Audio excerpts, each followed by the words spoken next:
Live and online, it's Sleepless with Steve and the Movie Book Club with your host, Steve Pulaski.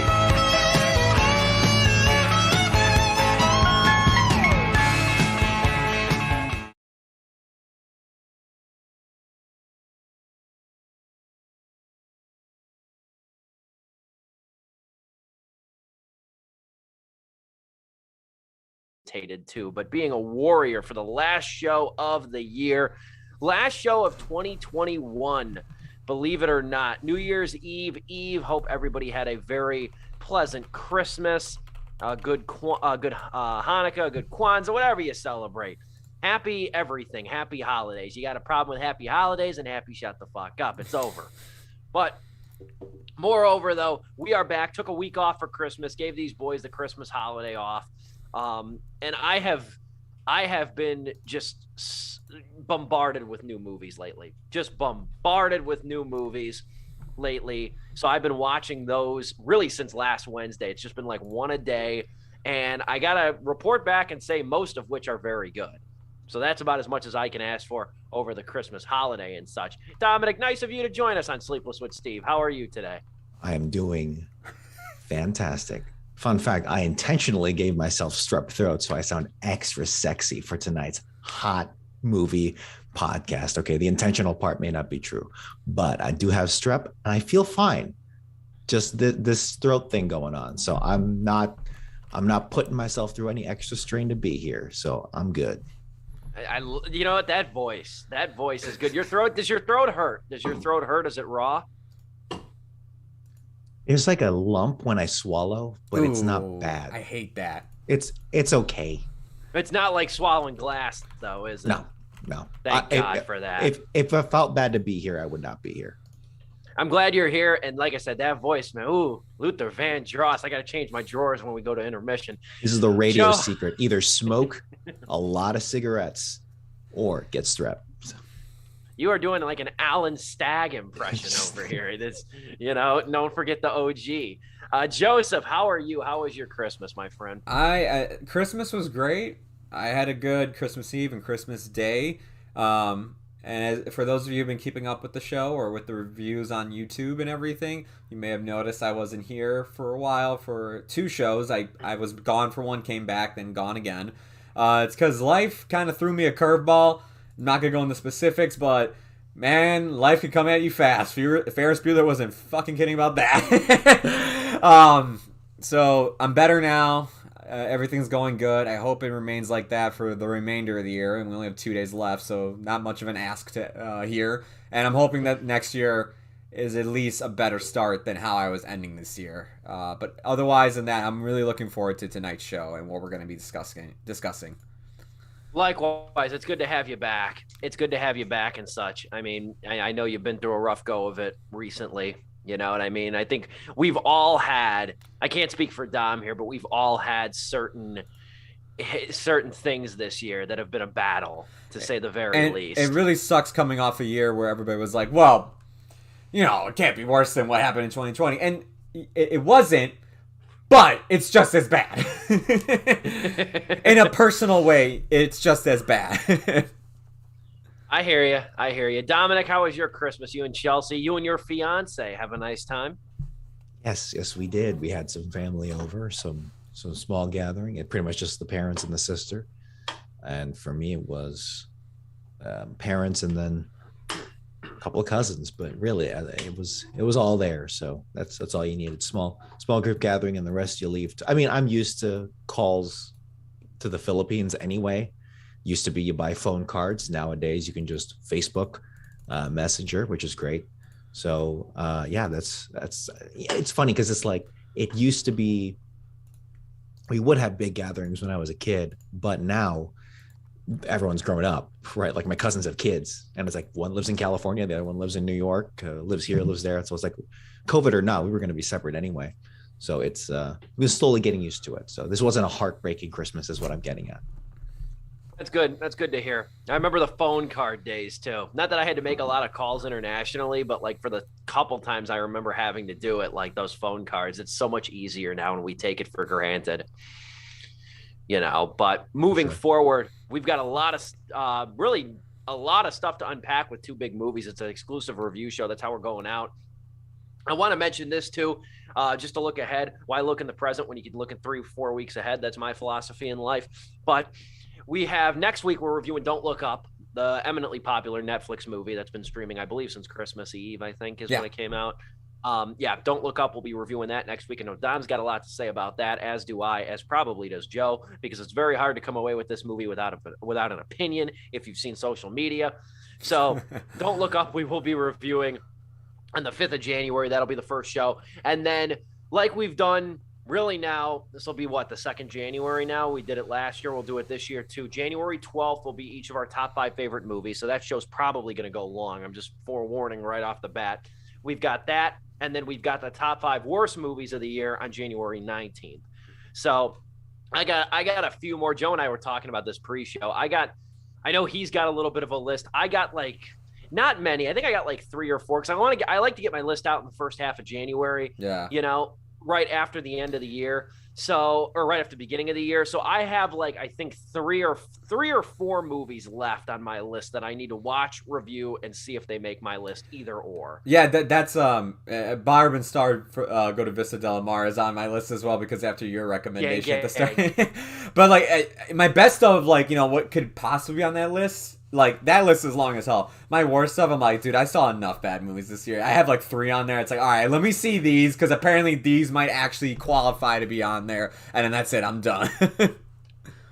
Yeah, I think I have exactly 10 or 11 for worst. Nice. I don't have many. I have a lot. Looking back, there was a lot of good to very good this year. Really? Okay. Looking back at the catalog list that I have of everything I've watched, everything new this year. I guess there's a lot of good to very good, at least how I classify it. No, I can see that. For me, I maybe I was just more cynical this year, but for me, I had a tough time actually making my not an official top 10, but I'm okay, what would I consider best of the year right now? And I wrote it down at work today during my lunch break, and I was just damn, this year is a lot harder than I thought it would be. I thought I saw enough good movies that I think I saw a lot of good movies. I didn't see a ton of great ones, ones that made me go, oh, that's fair. Easy, best of the year. That's fair. I have my top 5 pretty solidified. Yeah, same. Without these with these couple, dark horses maybe in there. There's very few excellent movies this year. There's a lot of very good, but there's very few excellent movies. Yeah, I agree with. Yeah, have you seen The Last Duel yet? I have to go back. Not yet. Okay. Not yet. That's next week. I have to go back to my records and look, but I think I gave out the fewest 4-star reviews for new movies this year. I really do. I think I only gave 3 or maybe 4. I think I may have only given 1 out this year. And it might just be my number 1 I have on the list right now. Yeah, it's tough. It's a tough call. I mean, in some ways, because a lot of things blend together. But I got my top 5 kind of mentally set. Nice. But we'll move forward, though, because we got 2 big movies to talk about. Maybe you've heard of them. Spider-Man No Way Home. It's already grossed $1 billion worldwide, so chances are you saw that. So we will dive into that first. We're also going to be talking about The Matrix Resurrections, which is now in theaters and streaming on HBO Max. Note, because I know I'm going to be answering this question quite a few times. I've already answered it twice. The Matrix Resurrections is the last day and date release for Warner Brothers / HBO Max. That was an only 2021 exclusive thing. And I think going back after looking at the box office receipts of things like The Matrix Resurrections and Many Saints of Newark, I think that HBO Max kind of wishes they would have pulled the plug on it around the summertime, but they weren't going to do it. They toughed it out, and I admire them for that. Yeah. King Richard's another one, too. King Richard's another one that bombed pretty hard. Yeah. I think partially because of HBO Max. But Matrix Resurrections is the last movie that's coming to HBO Max while it is still in theaters. So that's not going to be a thing anymore next year, which is kind of depressing in a way, but it's also a silver lining in some sense. But the convenience element of that could not be understated. I didn't watch every release on HBO Max. There's some movies that I did elect to go to the theaters and watch instead of watching them, like Dune and In the Heights. There was some I just wasn't going to watch on a TV screen, but most of which I did. And I am going to miss that guiltily. Yeah. But we'll move forward. We'll talk about Spider-Man No Way Home. and there is a lot to unpack. I like what Dominic called it when I messaged you guys the box office numbers opening weekend. I like what Dom called it, a big win for Big Nerd. So yes, this thing is a titan. And it is a really nice Christmas present at the end of the day. It's a present not only for this time of year, but it's a present for Marvel fans. It's a present for Spider-Man fans. And I think I speak for all three of us at the very least when I say we are very big Spider-Man fans. And I've said time and time again that Spider-Man is my favorite hero. Spider-Man is one of those characters that even if they were to make another franchise, which ask again in 10 years or so, like I'll watch it. I'll follow Spider-Man off a cliff. I'll follow Spider-Man off a cliff, and I know Joe will too, at least. But Spider-Man No Way Home, hugely anticipated, largely teased more than any Marvel movie, even Endgame, because we all knew it was building to Endgame, but No Way Home, they were super conservative with the way they rolled this out. And I think we can flirt with spoiler territory now, because at looking even at the numbers too, just how much money this movie's made, so many people have number one saw it, and number two, like it's also the drops it's experiencing week to week, at least the last couple of weeks, suggest that it was very front loaded in that respect. So I think we don't have to be overly cautious with spoilers. We're not reviewing it the night of. Let me say number 3. Yeah, if you haven't seen this movie yet and you're watching our review show, like, what the hell's wrong with you? Like, if you're waiting, like, no, I gotta know how Sleepless thinks about No Way Home before I see it. It's true. I admire the dedication. Yeah, no, thank you, but like. I'll say this. I'll start off with this.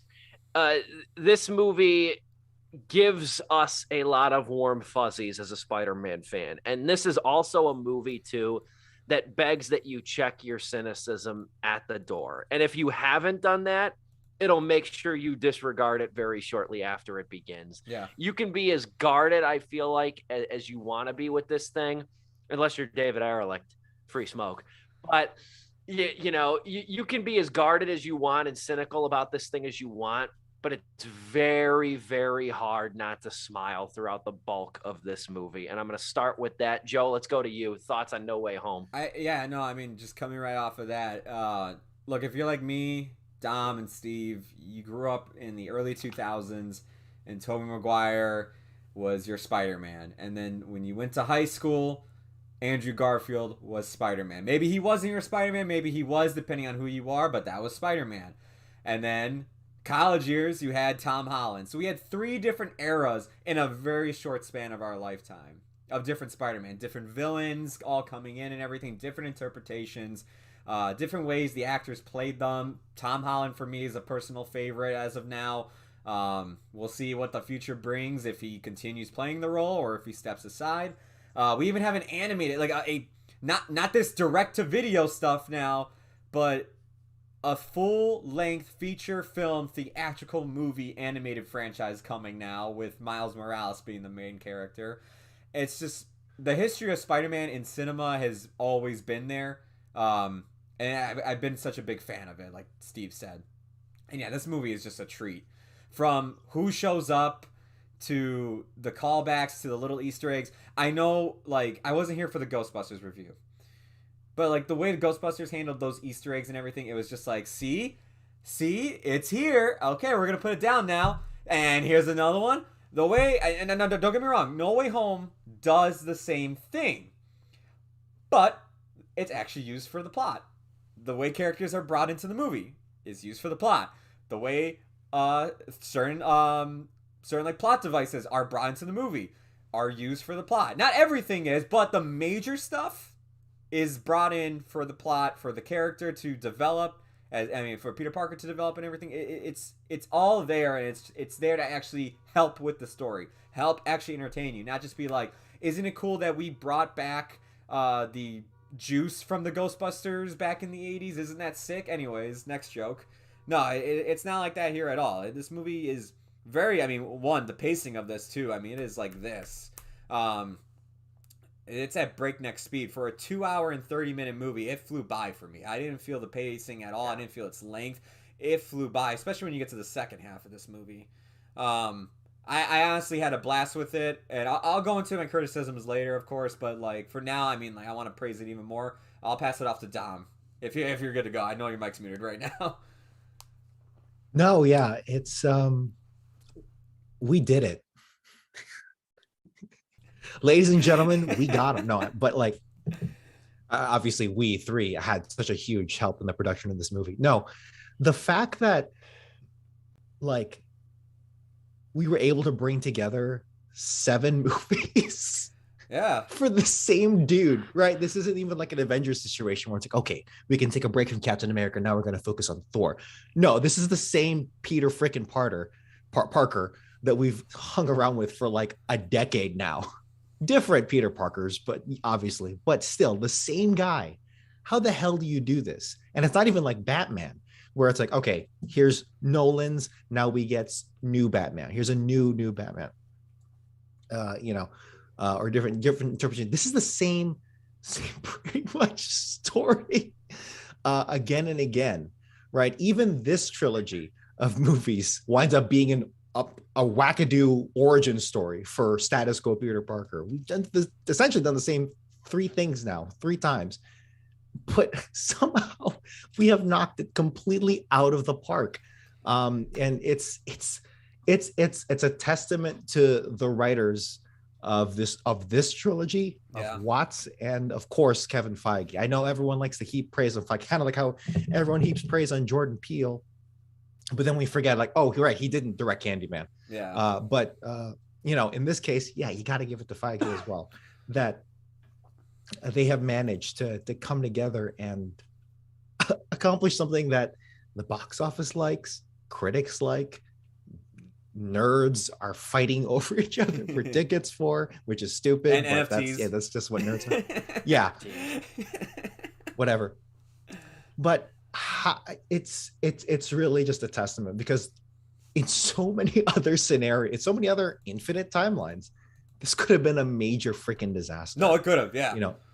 You asked me if like they were trying to do this, like, okay, we're going to try and bring together Tobey Maguire's Spider-Man and Andrew Garfield's Spider-Man in their own movie. This is before Tom Holland gets his thing here. It's like, this is going to be a disaster. Now in a post Endgame world, it's like they might actually be able to do it, and by God, they did. It took 2 strikes. I mean, we had Spider-Man 3 where there was multiple villains and multiple storylines, and that kind of fell apart. Then we had the Amazing Spider-Man 2 with the same thing, and they're like, no, we got it. This third time, we're definitely gonna get it. And on like, paper, this sounds like an unmitigated disaster. Oh yeah. I gotta give. I am very curious. I am very curious to see how someone who hasn't seen the other 2 versions of Spider-Man are seeing this. And I'd really love to freaking see someone's take on, hey, I've never seen a Spider-Man movie. I'm just walking into this one. It's like, I don't even know if that's valid. If any criticisms you have, well, maybe not. I'll never say that. I shouldn't say that because you can still see a bad movie when you see a bad movie. Yeah. But it's like the fact that this movie kind of sort of necessitates that you watch the other 6 or 7 to kind of quote unquote fully get it. I think that kind of helps it, right? You have the Sinister 5, but it's like we don't need necessarily origin stories for each of them, because we've already done that over 2 decades of movies. Yeah. However, even then, they still kind of, obviously there's importance, but they give the important villains their kind of origin to a degree. Not origin, but just in a singular, isolated movie plot. Hey, here's what this character is. Yeah. Here's what their problems are. They hit those bullet points that just we need to cross off, and you get the character, and you have a great actor performing them, like Dafoe, Molina, and even Fox to an extent. Like, they're really like, they could be like, hey, just give me the script, I could take it from here. Yeah, exactly. So these are some of the most iconic characters these guys have ever played. I didn't mean to cut you off there, D. But yeah, these are some of the most iconic characters these guys have ever played too. You know what I mean? So it's kind of just like slipping back into, reacquainting with an old friend in so many ways too.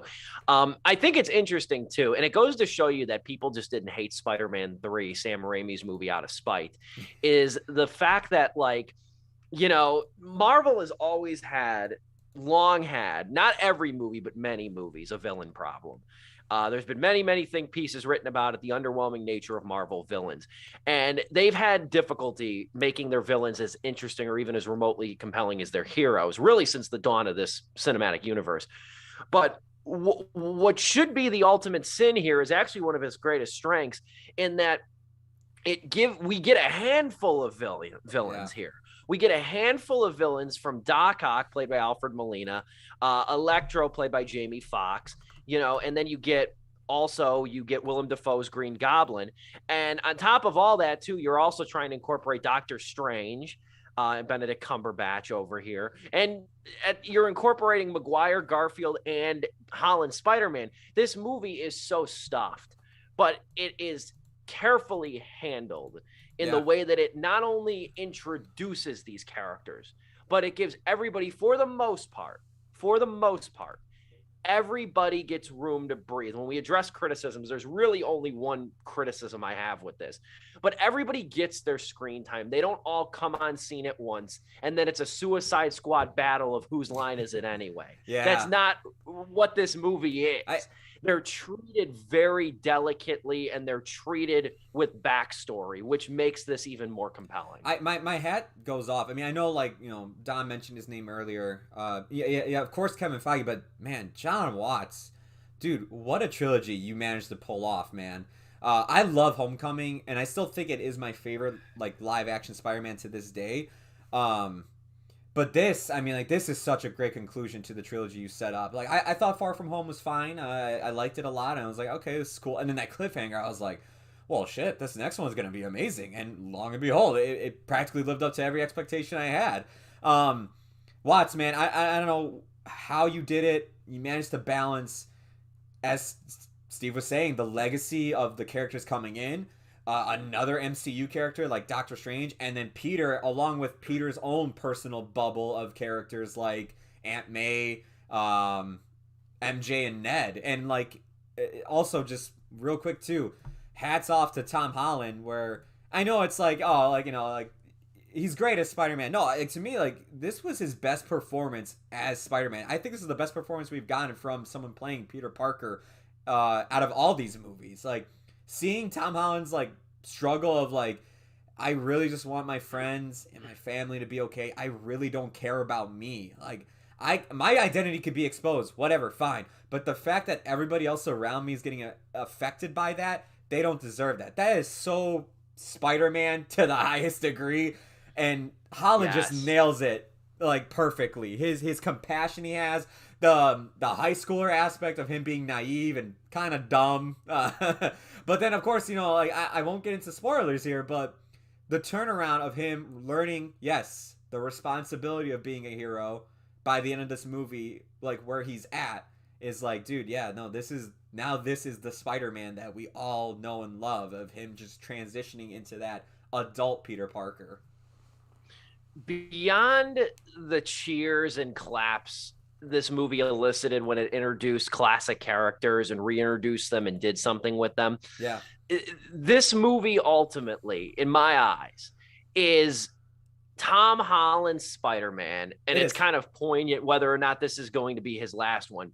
This is Tom Holland's Spider-Man, in so many words, rising out of the shadow of Tony Stark and earning his place as an A-list Avenger. That's what this movie is, in a nutshell. It's him rising above, because the last two movies, there's been subtle maturation, because I've liked all of these movies, even Far From Home. There's a lot. Far From Home, I think, is the de facto weakest of the trilogy, but I like Far From Home quite a bit. I haven't seen Far From Home. I've seen 1 and 3 in this one. Oh, damn. Oh, you missed Far From Home? But moreover, though, with Far From Home, though, in Homecoming, is at Homecoming, it was interesting. We almost hadn't seen a movie like this, a superhero movie, at least modern wise, where and it was realistic in the way that Peter Parker gets his powers, becomes Spider-Man, and he's crashing into everything. He has no idea how to handle his own. He's a danger. He's like a public menace. It's literally like giving a car to a teenager. That's how I describe Homecoming. It is giving a Lamborghini to a teenager. Which he drives in that movie, actually, when he steals Flash's car. Which he does drive. But But that was the thing about Homecoming that made it great. It not only it took a John Hughes template, it's not a secret, it's been out for years. It took a John Hughes template, like a rom-com Brat Pack template, and made it a superhero movie, retrofitted it kind of to fit a superhero premise and a template in itself. But you saw, like, Parker was not fit for those powers in the original movie in Homecoming. He wasn't. And it made damn clear of that. He almost gets himself killed at least a handful of times at the Washington Monument, you know?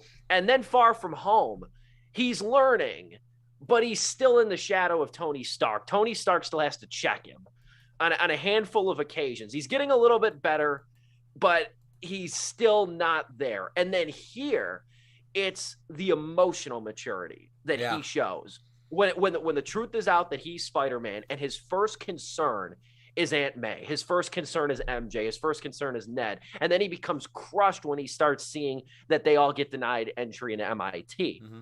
So what I'm getting at, though, is forced to leave her apartment because people just keep attacking it, like, you know, with bricks and stuff. Exactly. And what I'm getting at here, I'll throw it over to you again, Dom, is that the cut and dry of this too is that the movie, it's not a casting gimmick. The characters it reintroduces, Doc Ock, Alfred Molina, Willem Dafoe's Green Goblin, Maguire and Garfield. It's not a casting gimmick. They actually play with these chess pieces quite a bit. But because this movie is so fixated on the emotional maturation of Peter Parker as Spider-Man and Peter Parker as a man, it earns every emotional beat that it commands, that it demands from you. It earns every emotional beat. It feels authentic because it's so expertly handled. I got to tip my cap once again. The writers here, Chris McKenna, Eric Somers, obviously Kevin Feige, and John Watts too, I remember watching his movie Cop Car with Kevin Bacon back in 2015. Great film if you haven't seen it. Great film. But just a low-key, moody indie movie. And never would I have even imagined he pulled something off, not out of ability, just out of, I'm thinking he's going to be a Mike Mills guy and just stick with like low key dramas and stuff. And he jumps to this and he bodies it. He just absolutely bodies it. Dom, anything more to add to? It's really just cool to say. We could obviously gush over this for the next 2 hours, but really the things that make Spider-Man, yeah, it's not the web slinging, it's not the fighting, it's not the quippy one-liners, elements, sure, but not the heart of it. The heart of it is when he is, this is hardly a secret, but it's the perseverance. He can be in the absolute worst state possible. In the first, in Homecoming, right? It's when he's under the rocks. And yes, that's an iconic moment in the comics where he's pushing the rocks and crying through it all in deep pain. That's who Spider-Man really is at the end of the day. And the fact that this has proven that, hey, he's willing to make the ultimate sacrifice for his loved ones and persevere through it. Okay, that's what we got. And the fact that they're able to balance that too with the villains. Like, Watts was smart. The writers were smart here. They know, okay, we know who the big draws are in terms of the villains. No one really cares that much about Lizard and Sandman. So, they get less screen time. Fox kind of in the middle because he was eccentric and electric. And say, okay, Molina and Dafoe, that's who people came to freaking see. And he gave it to him, man. Molina's the first one you see, and then Dafoe. He looks good. Dafoe steals the show out of the villains, man. Hasn't aged a freaking day. Since the 80s. Like, I don't know if you've seen some pictures of him where he's hot in the 80s. I mean, he's hot now, let's be honest. But like, seriously, when he's in like leather jackets and black and white photos in the 1980s, damn, Dafoe. Both Dafoe and Molina. They both, even Molina, I think, looks good too. Molina doesn't look his age either. Hardly even a bold statement, but Dafoe's Goblin here is probably better than 80% of MCU's entire villains roster. Some I can't even name other than that color dude. The pacing here is really, really fun. And it's kind of like the perfect Spider-Man movie of this brand. The animated ones that Sony also has on its hands is kind of a whole different brand altogether. Yeah.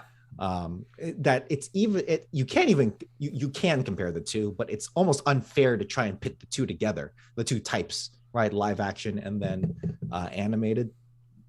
and not because of the style, but more so just how they handle themselves. In fact, actually, these two are now getting very dimensional, multiverse Spider-Men. So it's kind of a similarity in that sense. But yeah, everyone's here firing in all cylinders. The two other Spider-Men, Maguire and Garfield, not much there to say other than that they bring 110%.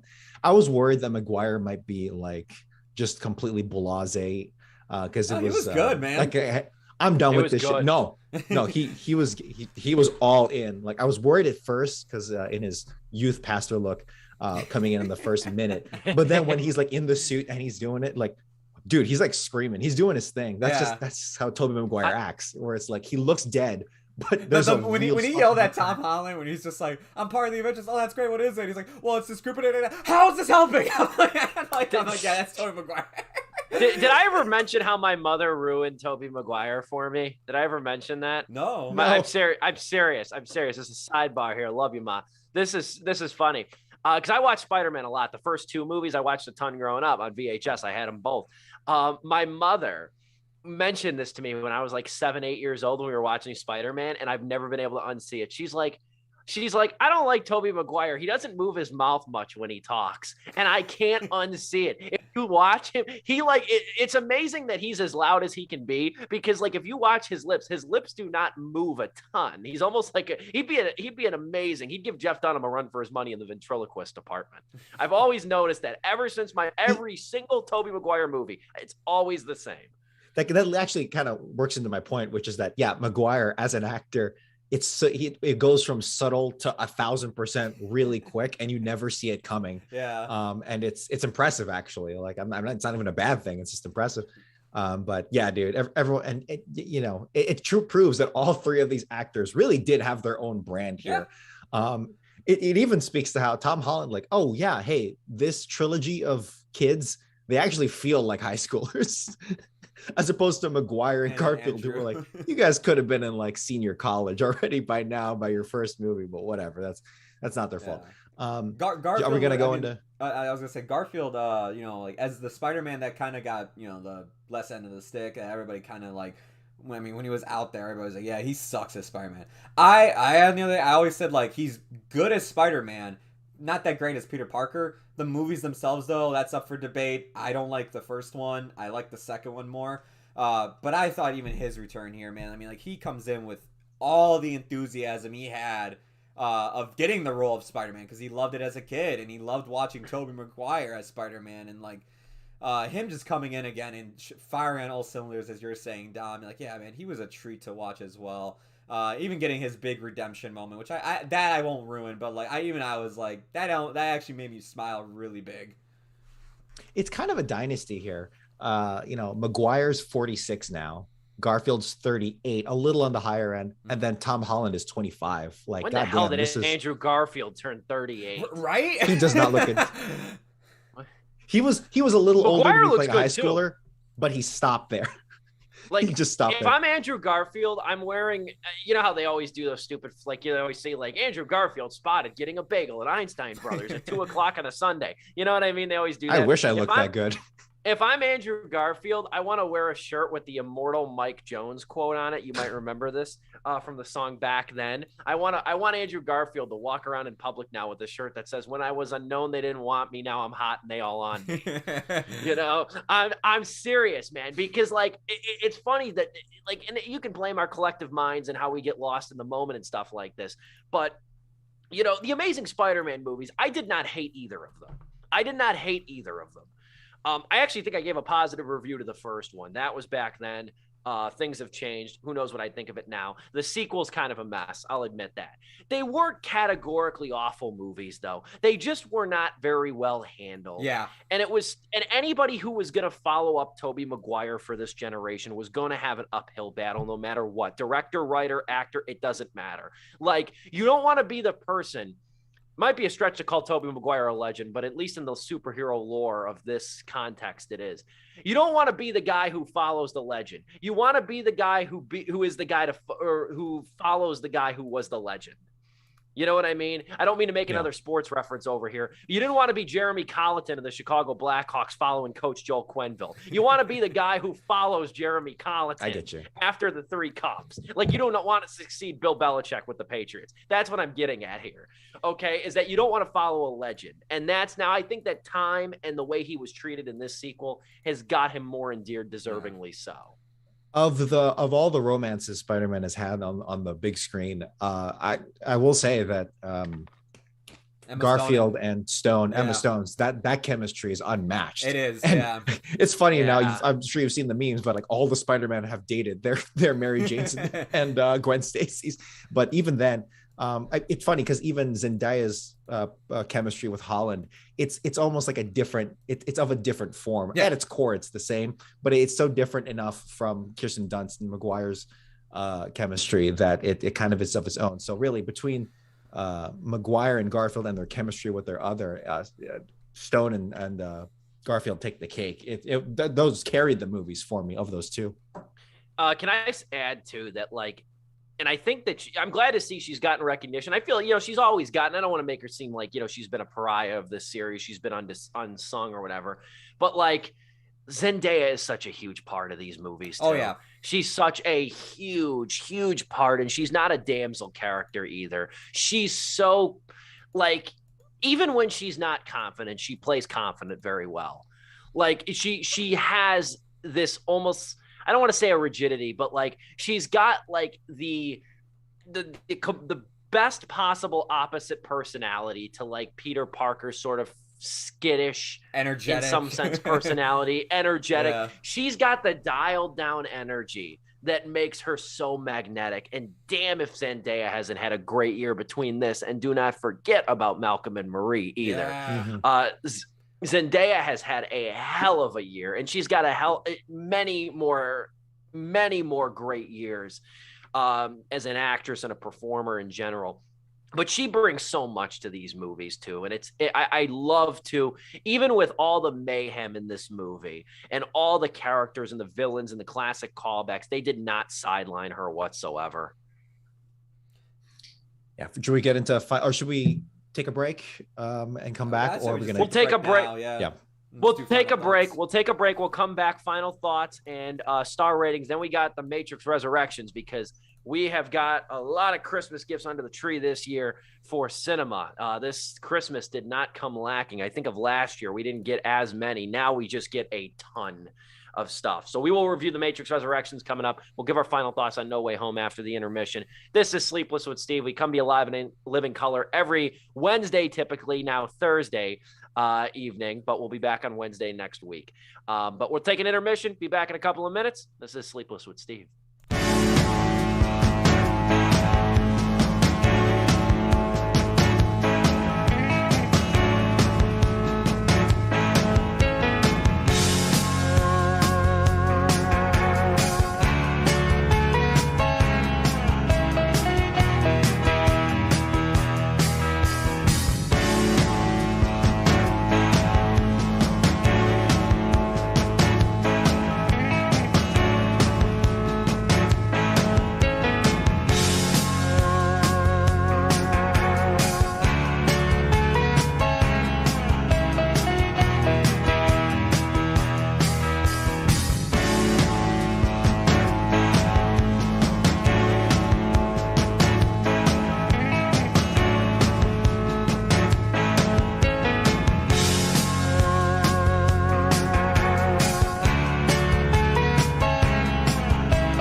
Back and better than ever. Now featuring my cat Ebert. Sleepless with Steve, live on YouTube. We come to you live and in living color every Wednesday evening.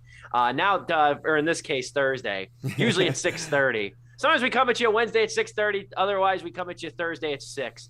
You can follow me for more updates at Steve J. Pulaski on Twitter. We'll be back on Wednesday, though, next week. Either way, though, we got to get into some final thoughts on No Way Home. Dominic, I'm going to let you go first and give your final star rating. Yeah, I come at this 4 out of 4 with less so of, because I really try to temper like my, the nerd energy, the nostalgia, and it's impossible to do. Like it's impossible, right? There's a certain bias to it. But it's like, how can you fully appreciate this without watching all of 7 or 8 movies or whatever? I don't know, dude. Like I said, I'd be very curious to see someone's take on who has only watched the Holland trilogy or even just the first timer. I did have one friend that came to see with me who's only seen the Holland films because they didn't think it would be that important. They still enjoyed it. They were like, yeah, I wish I got some of the callbacks, but they're like, I mean, I had a ton of fun and I knew who those people were when they did show up just because of pop culture. And that, that again, that is really a testament. I'm glad. I'd love to see like a survey or something on that just to see, because it's like, it's hard for me to believe that there isn't some big glaring flaw, but I think that just shows a tightness of this, right? I'm giving it 4 out of 4 just because like we are reaping the full benefits of the MCU, of the connectedness, of having a majority of the actors stay in these roles, of having a tight universe where Kevin Feige literally is like, hey, we had this extra in this one movie 17 years later. Okay, let's have the same extra say another 2 lines, and they have a name on a biography that's 3 pages long, and they literally have 2 lines. Yeah, that's true, by the way. I forget who, but like, it's the guy from Homecoming that's like, do a flip. He shows up in Shang-Chi again. Probably, yeah.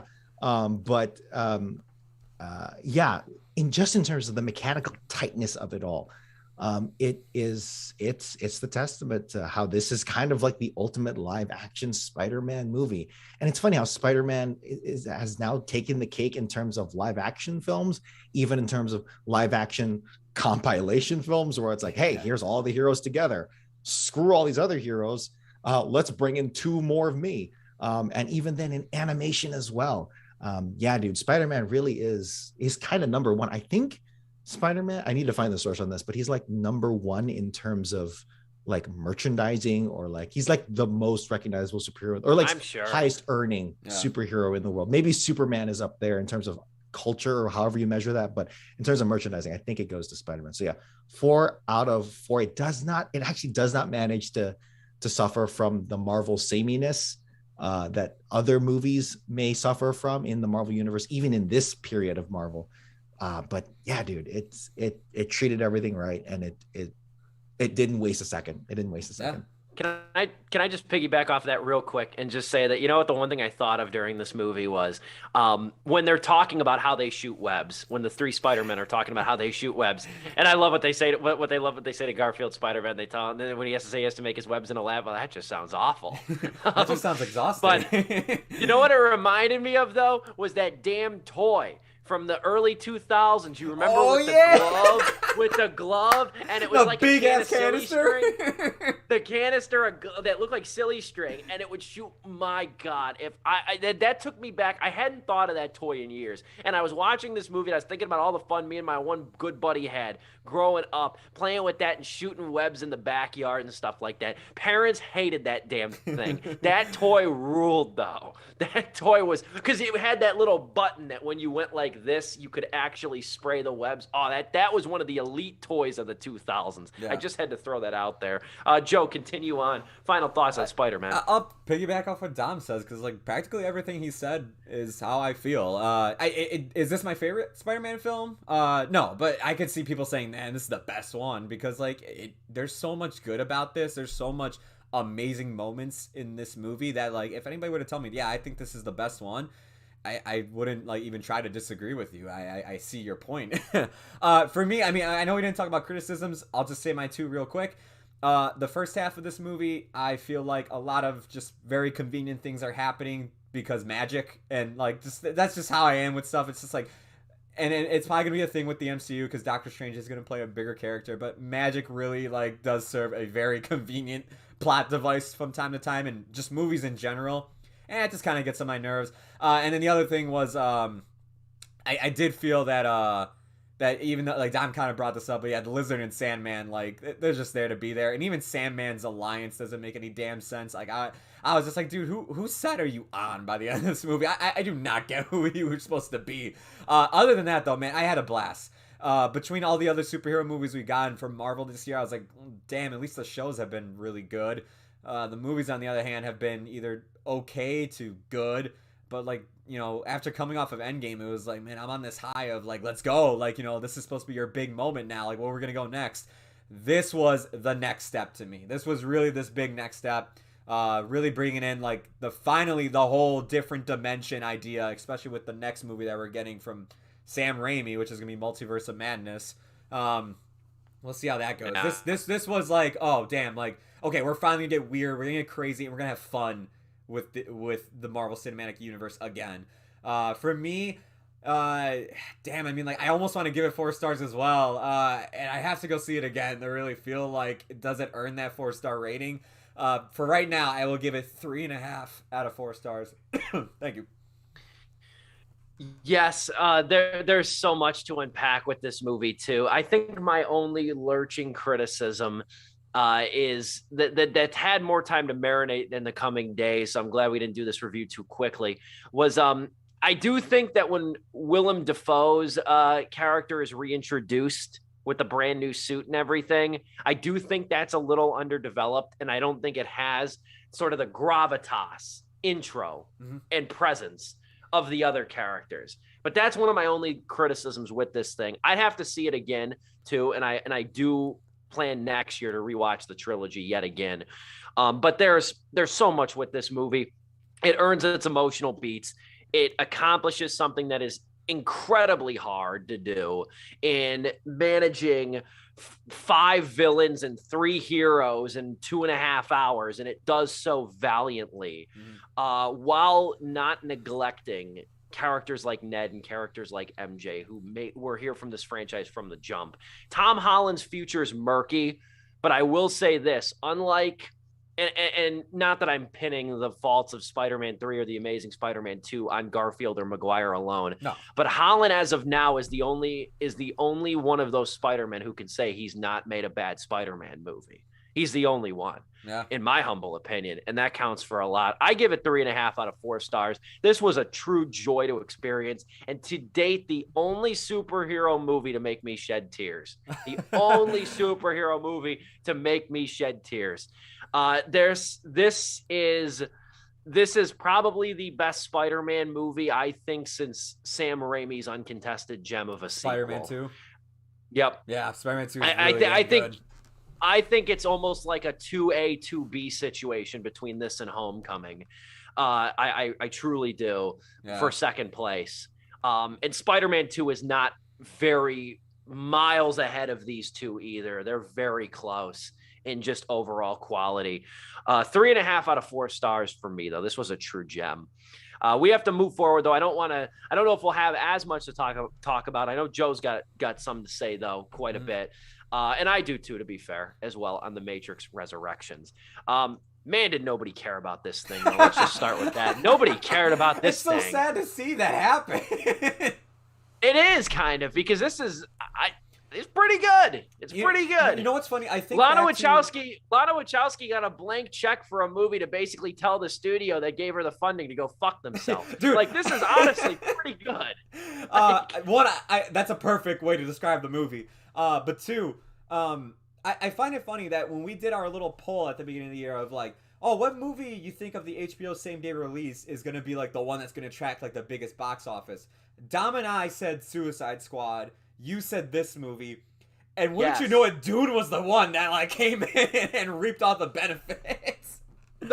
You know what? The fact that this movie, The Matrix Resurrections, came out and has grossly underperformed at the box office, and it's on HBO Max, that makes what Dune, and same with Suicide Squad, that makes what Dune did all that more impressive. Yeah. That makes even what Kong. Dune did. I'll throw Kong and Godzilla into the mix, too. Yeah, like, it's because the vaccine wild wasn't really done at that point, like, and it still made that. No, it wasn't. Mortal Kombat even, too. Oh, yeah, true. Yeah. Like, Mortal Kombat as well. Yeah, that's what I thought too. We get old takes exposed over here in terms of. Thanks for bringing that up too, because I almost forgot we talked about that. But the Matrix Resurrections, though, I was really glad. I don't know what your guys' relationship to the series is. I was really glad I rewatched all three of them before I went into this because it got me back in that mindset. Yeah. And the Matrix franchise, by and large, in my humble opinion, is pretty good. I'm not the biggest fan of Revolutions. I still think that's the weakest, the last one, or the third one, rather. Mm-hmm. But it's got all these movies have a handful of very good realized elements. And me being the urchin that I am too, you know what I actually bought? I bought the PS2 Enter the Matrix video game because I've never played it. And I'm gonna play that, and I want to check that game out. I don't know if you guys ever played it or what, but I want to play that game honestly, and that kind of motivated me with this. But moreover, though, the first thing I'll say is that I really wonder if the serververse from Space Jam 2, the illustrious Space Jam: A New Legacy, I wonder if that Warner Brothers serververse was a plot point just for A New Legacy, or was it a warning, or was it a warning of what's to come? But the nice thing is that this new Matrix movie, in my opinion, is a true resurrection as opposed to a new legacy. You could draw your own conclusions there. But there is a good balance of I don't even want to say nostalgia, because the first quarter of the movie, the first third, is kind of very akin to like The Force Awakens in its callbacks and its sort of scene setting in that. But what winds up happening then is it does introduce some new ideas. It does introduce a handful of new characters. But the thing I love the most about this, and I'll talk more about it after I give Joe the floor and Dom the floor, the thing that I wanted out of this movie at the end of the day, they did. And that is they really kept the romance and the bond between Neo and Trinity at the center. And it leads to one of the most heartbreaking scenes. And it happens early in the movie, so it's not really a spoiler. One of the most heartbreaking scenes in the whole movie, one of the best scenes in the whole series, I would say, is that cafe scene. Yeah. When they first sit down to talk to one another, Keanu Reeves and Carrie-Anne Moss, and they both have this dead, disengaged sort of like stare that they have towards each other. I love that scene as much as it broke my heart. And I love that they keep the relationship between Neo and Trinity so close to the vest with this movie. Joe, what say you? For me, I never got to see any of the Matrix films. My dad went to go see them. He never took me to go see it with him or anything. I got to see The Matrix when it came out for its 10-year anniversary in 2019. I went to theaters to go see it, and I loved it. I was blown away about how well actually that story and some of those special effects still hold up to this day. And like I was like, that was a great film. And everybody always told me throughout the years, even before I saw the first Matrix movie, oh, the sequels suck. You're going to hate the sequels, though. I'm going to be honest with you. I think the sequels are fine. I don't like Revolutions as well. I think that is the weakest one, and I still think it is to this day. But I actually think Reloaded is a fun sequel. It's got amazing action in it, and some of the ideas it tosses around are interesting, and some of them are kind of dumb. Excuse me. Resurrections. He's catching my strep through the microphone. I guess so. It's coming through the internet. Oh God. Resurrections is more in the Reloaded camp for me. I think it's fine for what it is. It's got some great ideas, especially I think for me in that first third as well. I really did like. I know there's like callbacks and everything, but I really did enjoy how meta the movie was getting. I love the ideas it was tossing around of like, oh, maybe the Matrix actually didn't happen. Maybe it all was a video game and everything. I thought that was like really interesting. And I really liked what they were doing with Keanu Reeves' character and Carrie-Anne Moss's character, which, by the way, Carrie-Anne Moss, she was so damn good in this movie, every scene she was in. Like, her... So good. She was so good. I mean, because I went back and I rewatched all of them leading up to this point as well. And I was like, Carrie-Anne Moss, like, she's got some drive delivery, and Keanu's Keanu. But in this one, this is the best she played Trinity for me, I think. As for some of the new ideas they bring in, Yahya Adum Mateen II, great actor. I don't think he's a good Morpheus. I know he's not trying to be the same Morpheus we saw from Lawrence Fishburne. They explain why he acts different, why he dresses different. I just thought still, I'm like, the character kind of is flat. There's no gravitas to him. And and they keep calling him Morpheus, and I'm just like, It's really hard for me to separate it when you guys keep calling him Morpheus, and it's not Morpheus. You don't have to mansplain it to me, but I'm still not 100% sure what the reason is for the younger new Morpheus. Exactly, that too, yeah. They don't do a good job of introducing it. They don't. A lot of the newer stuff they do, especially when they exit out of the Matrix, that's where this movie kind of falls apart for me. Some of the new stuff they start doing when they leave the Matrix, I'm like, all right, yeah, now this is what I didn't like about Revolutions, and this is kind of what's falling apart here. But I would say that first half, while they're in there and they're playing around with the ideas and they're being meta about it, I was really enjoying that. The second half is where the movie kind of just falls into like, all right, it's not that great of a film. And probably if I had to rank these movies, it would go 1, 2, Resurrections, then Revolution. Because the second half of this movie becomes more action-packed. And I hate to say this because I'm just surprised coming from a Wachowski. The action in this movie is pretty bad. It's edited poorly, it's shot poorly, and it's not really that well choreographed compared to at least the first 3 movies, which, especially that second one, that highway chase scene is amazing. And like coming into this, I'm just like, this is pretty weak considering like it's the same director. I know she doesn't have her sister with her, but I was expecting at least like something there. Dom, go ahead. Let me say here, because I guess we need to like establish our relationship with the whole Matrix series, which is a good idea. I rewatched the first one, and that is a great movie. It's kind of like Inception in a way. I know Inception came after, don't get me wrong, but like it's kind of Inception in a way where it's like, hey, we're gonna front load all this. We're literally gonna spend every single moment here in the first half or even 2/3 of the movie explaining every little bit of how this works. And then it all pays off in the last like 40 minutes. You know what I mean? In that way. And that's a movie too, not to interrupt you, but I'll say this is that's a movie I feel like after I came away from it, watching it again 2 weeks ago, I thought to myself, I'm like, this thing could probably come out today with minimal changes and still be as good and feel as fresh as it did in 99. 100%. That's how well made and beautiful it is. Continue. Yeah. And then I don't even remember what happens in the second and third movies because I have not rewatched those. I remember kind of watching them.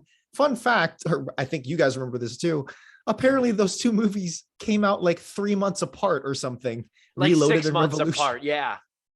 Because they were filmed back to back in like a Back to the Future 2 and 3 situation. And they came out like the same year, not even at the beginning and the end of the year, May and November, March, April, May, and the June, internet July, wasn't August. as big. Social media was not a thing then. So like what happened was people went to the theaters for Reloaded and they saw a teaser for Revolutions before Reloaded started. It really was like November, Back to the Future. and it said November 2003. Yeah. That had to be epic. That had to be epic. Here's how I view the Matrix, right? The Matrix is a spectacle, I should say. It's a treat for your brain and for your eyes. Those are the 2 stand in the history of cinema, in the grand scheme of all, motion picture history. That's what the Matrix, I think, is best known for. It's for screwing with your head and while also being a visual effects breakthrough. Yeah. And, I watch a lot of Corridor Digital and like how they go in depth about like visual effects and like they cannot stop talking about the Matrix because that's how important it is in the history of visual effects. And it was, obviously Matrix was very ahead of its time, and how it viewed the world and the sameness of it all and all the themes there. Resurrections has that weight upon its shoulders. And my God, did I have a good time in the first third of the movie, at least, if not first half of the movie, going like, hey, you know what? I think they're going to do it here. They're going to do something because they right away in that White Rabbit montage. Love that White Rabbit montage. White Rabbit is kind of overused, not just in movies in general, specifically Vietnam movies. If they're not playing Fortunate Son, they're playing White Rabbit. But damn, if I love that song, and they nailed it here. Obviously, very obvious use, but it's kind of like they kind of had to use it because it's the perfect song for this kind of movie, because literally the Alice in Wonderland reference. But they attack all these preconceptions head on. They're like, hey, characters are literally saying, what is the Matrix? Oh, they got to have bullet time and all this stuff. It's like Wachowski is throwing the gauntlet down. She has to have something up her sleeve here. And then as the movie comes along, nothing kind of materializes out of that green energy. And it was kind of a letdown to see. I had zero hype for this movie. I think the rest of the world did. Negative hype for this movie.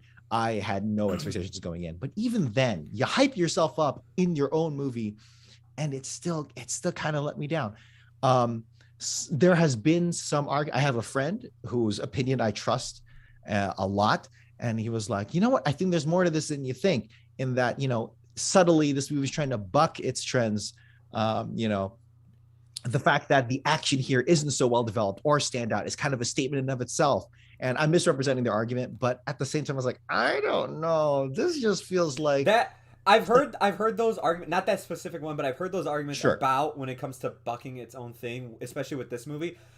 As far as the action goes, I'm sorry, but like that's reaching it for me. Yeah. Well, that's even like my answer to my answer to him was like, if you're going to try and be different, if you're really going to try and buck all your preconceptions, you really have to go all in on doing that. Yeah. And maybe I missed some of that subtlety, but it didn't come across, at least in the first viewing. But it's like, yeah, okay. So for instance, Morpheus, right? You're bringing back Morpheus, but you have a different actor playing him. And that is intentional because it's not, Lawrence Fishburne is down to make more movies. We know that. Yeah. And I don't think there was a public statement where Lawrence Fishburne is like, I do not want to play Morpheus. No. I think there was a reason. It's like, okay, what was the reason? There has to be something up Wachowski's sleeve here. Like Steve said, they never really explained it that well. And any subtlety for that reason is kind of out the window because Fishburne is so iconic in that role. So, that's his career-defining movie other than Cowboy Curtis. I'm stunned he was never even asked. Because that's what he came out and said, that they never asked him to do it. I thought this was going to be a No Way Home situation. I'm like, he's just denying it. He's making up shit. He's going to show up. The credits roll by the end of this movie. I'm like, oh, shit. He wasn't in it. Yeah. And he's so integral. He's so integral. Having rewatched those movies, his presence is just, you always feel like he's there. And again, I am down to be like, hey, part 4 of this whole new whatever direction you're going in, fine, throw that in the gauntlet. Screw it. We don't need a Morpheus anymore. Fine, that's totally cool. But you brought back a Morpheus. You brought back an actor who looks just like Lawrence Fishburne to play Morpheus, right? Doing a Morpheus impression kind of. And it's like, you're playing so close to the wire. Any defense of like, yeah, we're trying to be different doesn't really work here. I'm sorry. And go ahead. Yeah.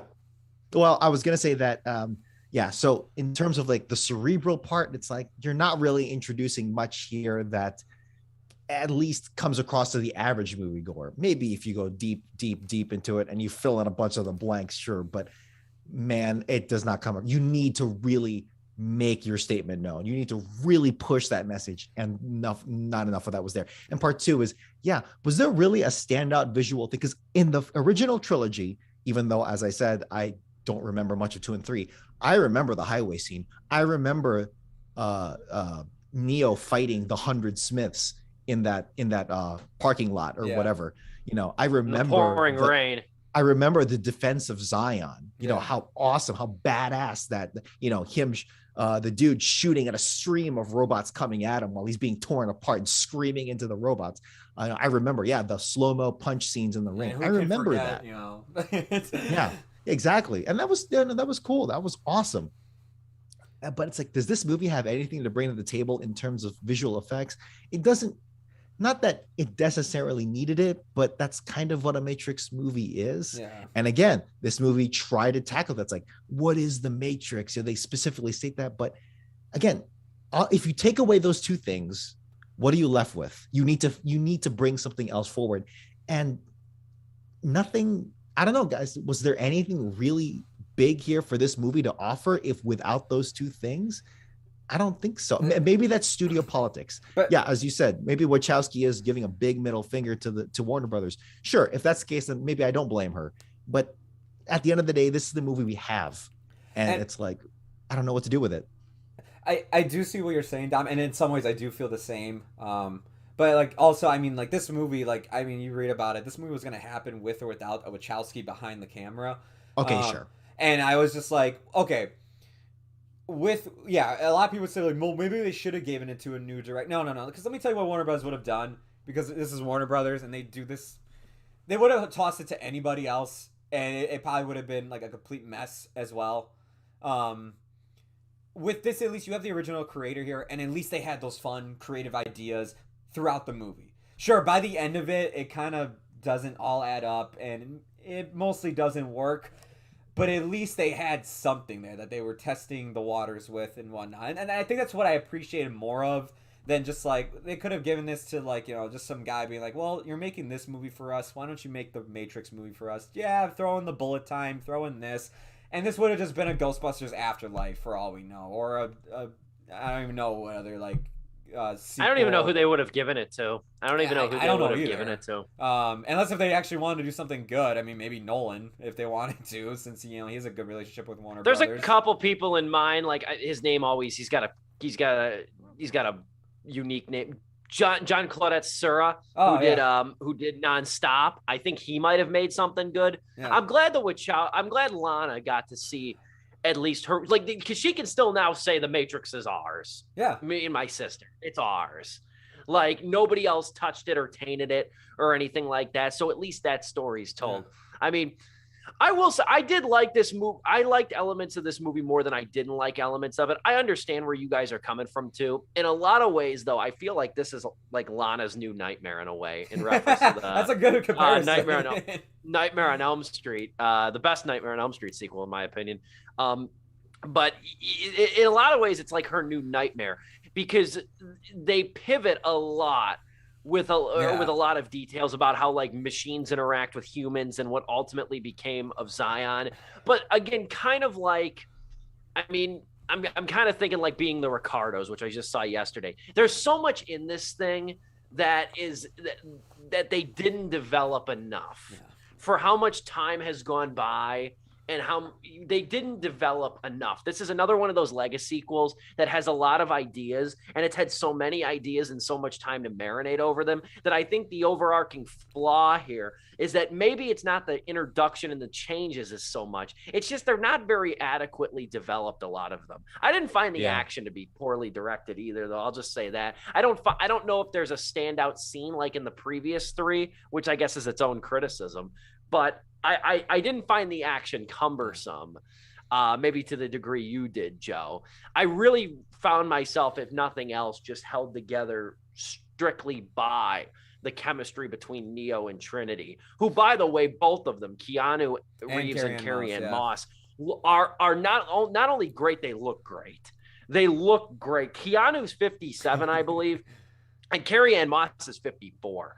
And Carrie-Anne Moss, like, she carries herself almost differently in this movie to the best degree, because it's as if she's really like just kind of realized herself and confident in like her character and her on-screen disposition.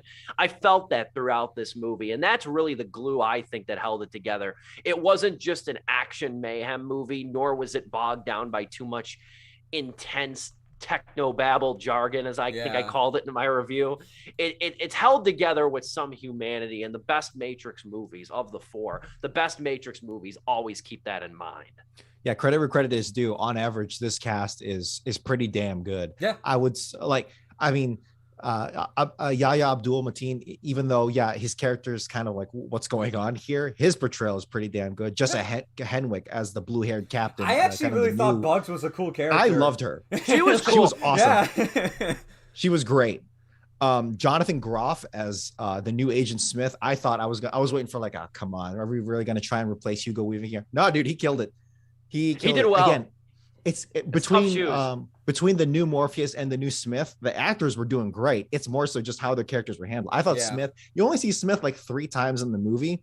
And he's kind of fighting screen time with literally fighting in the movie, but also screen time characters fighting with the analyst played by Neil Patrick Harris, who I really enjoyed. I like this new character. That was a good dramatic turn for him too. Okay. I was 50-50. I enjoyed it. I love a divisive debate. I do wonder if you even needed Agent Smith at all in this movie. I do wonder if you needed that at all. I know he plays like plot points important, but like, was he really that nice? Could you just not have written a different situation? Like, I think even just dedicating Neil Patrick Harris as the main bad guy in this whole movie, or at least antagonist, I think that might have worked better. And then you introduce Smith later on if she even wants to make new movies. I don't know. But yeah, dude, everyone, I mean, in fact, I'll even go so far as to say the weakest people here are probably Jada Pinkett Smith, because her trying to be super old brought me out of it. Cause like, I know you look good. Like, I know you're freaking like aging like Moss and Reeves here. Like, I know you're doing way better than this. So it kind of brought me out of it, the makeup. And then Keanu Reeves kind of had like, I don't know, his line delivery. Man, when Keanu has to say 3 words, he's awful. When he has to do long sentences, he's good. It's like, oh, what the hell's your problem, man? When he has to deliver like exclamations or something, like I it's feel reaction like lines. I feel like he's just really gotten sucked into the meme culture, and I almost think, how could you not if you're him? Keanu has never been the best actor. Let's just solidify that right away. He's never been the greatest actor on, like, oftentimes he's not usually the best actor in his own movies, you know. And I don't know if everyone just got better or if he got worse. Like, I can't tell. But yeah, he wasn't the stand-up performance. Let me say that. But Carrie-Anne Moss is firing on all cylinders. She has an edge to her that I didn't even see in the first 3. I might even say, like, this is the best out of the 4 for her. She's so good. And I go back to that coffee shop scene. We'll wrap up here, but like, it's kind of the heart and soul of the movie, right? That coffee shop scene, when they look so despondent and they're like piecing things together, and you can tell there's a connection. And Thomas in the moment, Thomas is like really trying not to say anything, and he's really about to, but he doesn't want to. And then her family walks in. It's such a really good scene. And you know, and I tell you too, I think this was a tweet I saw too. It also says something too about this movie that Thomas wins the game of the year and then immediately tries to kill himself. Too. That's the most realistic thing, is that a game director wins game of the year and goes, fuck this. Like, what a biblical moment. With the rubber duck in his head. What a biblical moment. And don't you think that I missed the external little jab about Trinity Tiffany's husband being named Chad? Don't you dare think I missed that either. That almost took me out of it. Don't you dare think I missed that. It was corny, but it was funny. That's like the whole red pill, how they address the red pill, blue pill culture that Reddit's kind of ballooned this thing to be, you know, like that is, I still, at the end of the day, I'm still taking a handful of blue pills. If you give me, I want to be ignorant. I already overthink enough. I am binging on blue pills, man. I'm popping blue pills like they're ibuprofens at the end of the day. Goddamn Cypher over here. I'll say I give The Matrix Resurrections. I give it 3 out of 4 stars. I was satisfied enough with this movie.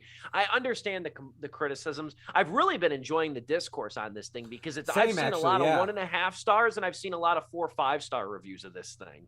I've really enjoyed the discourse, and I mean, you don't think too hard about it. Is it that shocking that a Matrix sequel is divisive? Is it really that shocking? But I liked it enough. I think the performances and really the focus on Trinity and Neo really hold this thing together. What say you, Dom? Completely removing at who may be at fault for this movie's shortcomings, whether it's Wachowski or Warner Brothers or whatever. At the end of the day, this is the movie we have, and the one that we're going to talk about. And the big elephant in the room is its expectations. Like all of these big, what would you call them, Steve? Legacy sequels and all that stuff. Yeah, I like that term. It's a big trend now, even in Bill and Ted, right? Another Keanu Reeves joint.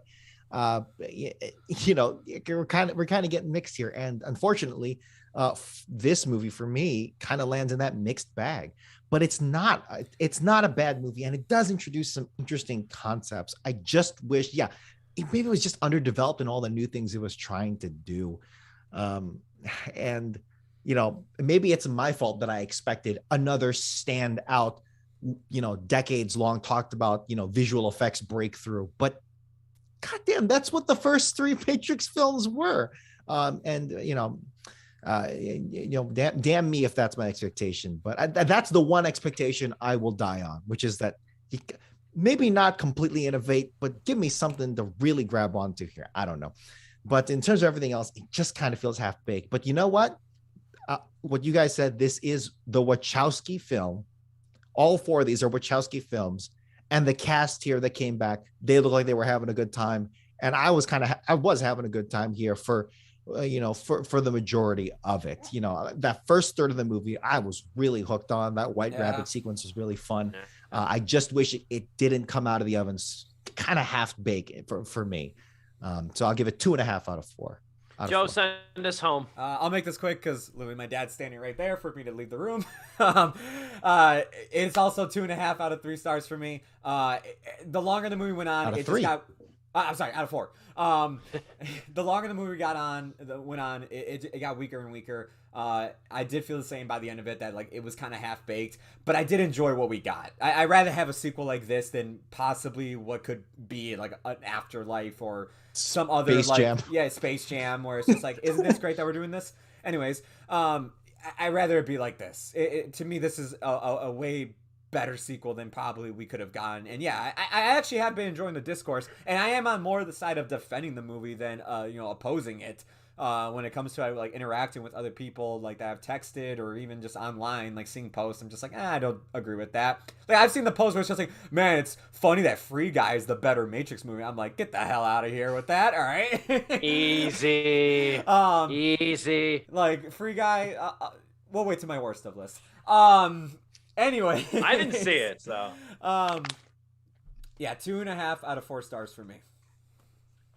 That, my friends, that's our show, and that's the year. Thank you for another great year of Sleepless with Steve. We'll see you back here Wednesday evening, January 5th, 6:30 Central Time. I want to thank Dominic Guanzon and Joe Viso for another great year of dedication.